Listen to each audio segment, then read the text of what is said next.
Where on earth do we go from here? I'm sure was the question asked at Ubisoft HQ when Assassin's Creed Unity launched to lukewarm reception, with message boards and YouTube recommended sections littered with titles such as Assassin's Creed has the funniest glitches, with 3 exclamation points. You could say that the game had become the laughingstock of not just the series, but easily the gaming community at the time. But Unity had potential, and Ubisoft knew this 100%. What they needed was a game that took all the little bits and pieces that made Unity almost brilliant, work on them, and create something that could put Assassin's Creed back on the map. But here was the unfortunate thing. People didn't want to buy an Assassin's Creed game. They'd been released yearly since 2, and after Unity, they'd lost faith in the series and its vision. So Syndicate launched to deaf ears and ignorant wallets. It didn't sell out particularly badly, but neither did it sell well. But did players miss out, or were they right in their decision to sit out on this entry of the series? Join me in today's Playing by series as I take a look at the oft-overlooked entry into the Assassin's Creed series, the London-bound Assassin's Creed Syndicate.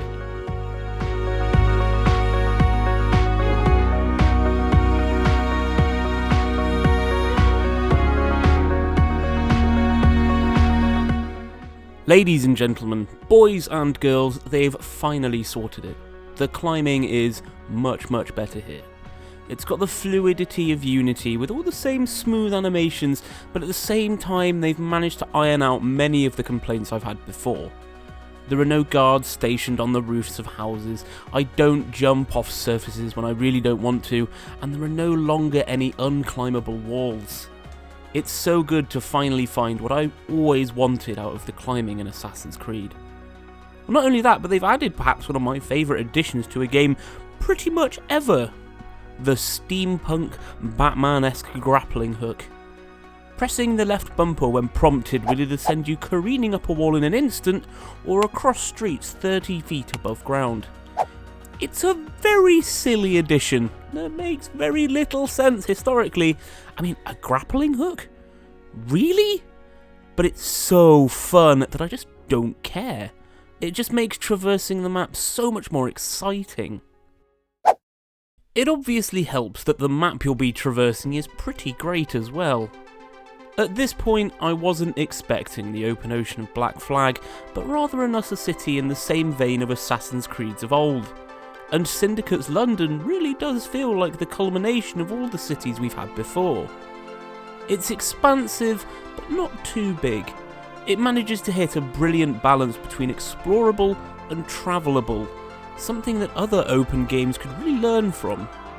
For someone like me, it's great to finally see some of the landmarks that I recognise in video game form.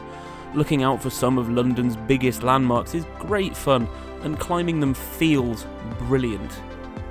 This is one of the most varied skylines in the Assassin's Creed series, in fact. Great pillars of smoke jut into the sky, while the Houses of Parliament stand in the distance, walling off the banks of the River Thames. A Thames that you can cross, and I like to make a challenge of it. I start on one side and I try to get across without touching the murky brown water that awaits should I fail. And thanks to the improved free running, it feels great to hop from boat to boat and reach the other side. This is the first Assassin's Creed game where I've done this. Create little challenges for myself. Timing myself to get to the top of buildings, seeing how long it takes to get from one point on the map to another.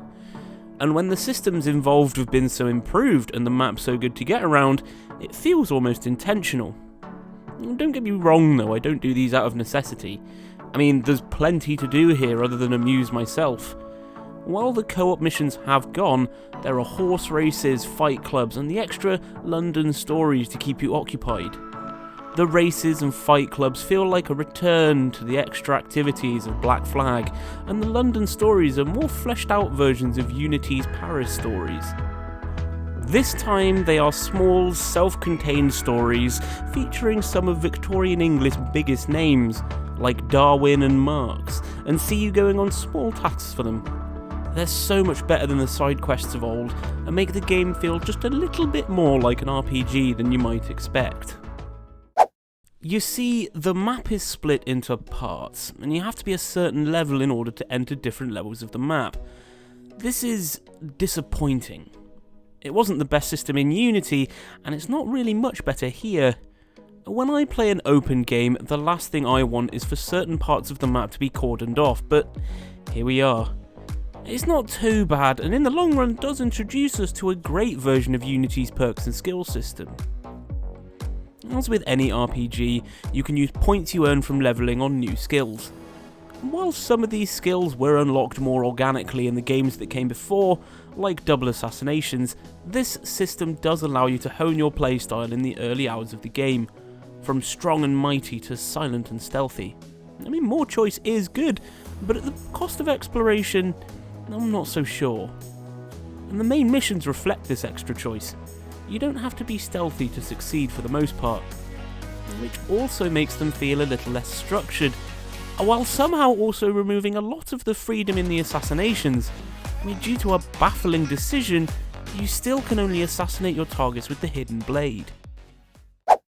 Thankfully, I'm not bothered by this mission variety and weird assassination decision, not when the story is this good.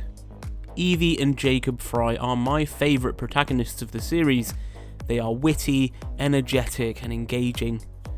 Throughout the story you play from their perspective in a really interesting way. Sometimes you play Evie, sometimes Jacob, and on occasion you can choose. The relationship between the two is not only focused on in gameplay, but also fleshed out beautifully in the story itself. They play off each other, one's straight-laced and one's a prankster that takes nothing too seriously. It's great to see how they react to different situations, and how they greet the many characters from the past that you'll come across. Their central drive is odd, they just kind of appear in London for reasons, but they soon find their reasons for staying and taking on the Templar presence in London. And this is perhaps the Templars at their most villainous. Previously, they've been at least a little nuanced, believing they are doing the best for humanity, but here they're just doing it to be horrible. Yes, okay, it makes the story less interesting, perhaps, but it definitely makes you root for the Fry twins that little bit more. So the past story is great, but the present story is not. It's the same thing as Unity, you still play as a characterless gamer who is still working for the assassins and blah, blah, blah. At this point, it doesn't matter. It's there because it has to be, not because anyone wants it to be. Yes, it's unfortunate, but I don't care. When the past story is as good as it is, it's really just not even worth talking about. A shame? Yes. Deal breaking? Not even remotely. There are some parts of the game that don't make a massive amount of sense to me in the long run. Take, for example, the gang angle of the game. So being set in Victorian London has lent the game some ideas that I'm not sure fit. And while I love the train hideout that makes as much sense as a chocolate fireguard, I'm not so sure about the rooks that you build up. In terms of the story, it makes sense as you use the gang to build your presence in London and combat the Templars, but in gameplay it just kind of doesn't work.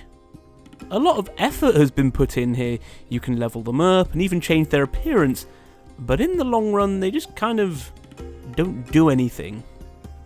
Maybe it's because in their most useful form you won't need them. They can help out in the combat, but it's so easy they very quickly become a little pointless. The combat is easier than ever here. It's a more brutal system than before, with a focus on brute force and knuckle-dusting melee, which is at least new, but it lacks depth.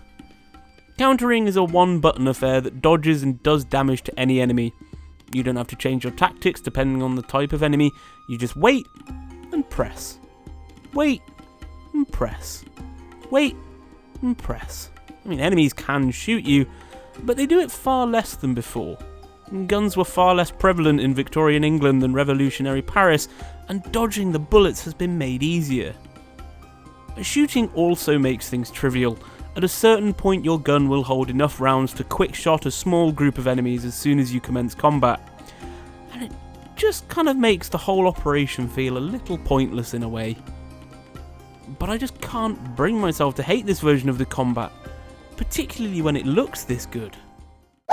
This is Assassin's Creed at its best. Gone is the weird lighting of Unity, the odd textures of 2, and the uncomfortable facial animations of Days Gone By. This is an incredibly proficient visual experience. The light glances off windows, bridges cast dark shadows over dark and murky brown water. Assassins' robes shift elegantly, with patterns picked out in incredible detail.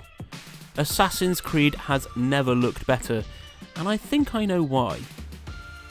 Unity created the models, textures and features that were all top notch, but they were hidden under its bizarre lighting model. Syndicate sees these improvements under some excellent lighting and highlights just how good they look. As a combination of everything that has made the series great, this is perhaps the best experience of its type.